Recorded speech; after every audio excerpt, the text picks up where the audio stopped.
Happy 9th birthday, Binance! When I look back at my crypto journey ever since, malaking part talaga si Binance doon. Way back 2020, doon talaga tayo nag-deep dive into crypto and trading. I studied, explored, and experienced a lot of early wins nung time na yon. So kumbaga nung time na yon, sobrang confident tayo sa crypto.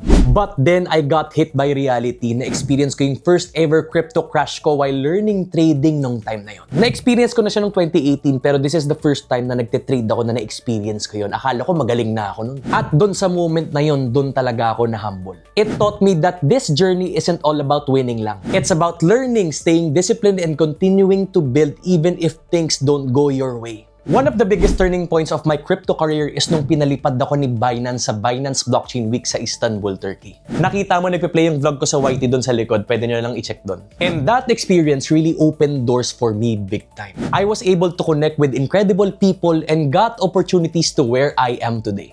And honestly, I wouldn't be in that same position without that moment na binigay sa akin ni Binance. Hindi ko makukuha yung board ape na yan.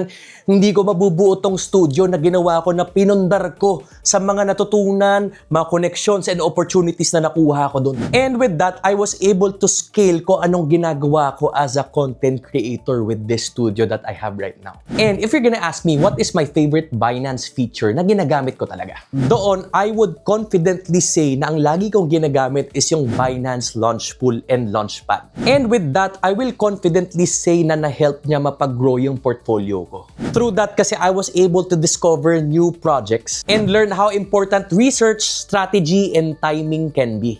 And with that, let me know your Binance stories then i-comment nyo lang dyan. And happy 9th birthday, Binance. And again, from the bottom of my heart, thank you for being part of my journey. And here's to more years of learning, growing, and building together. Kaya comment na rin kayo kung may mga tanong kayo and mga thoughts nyo. And follow me for more contents like this.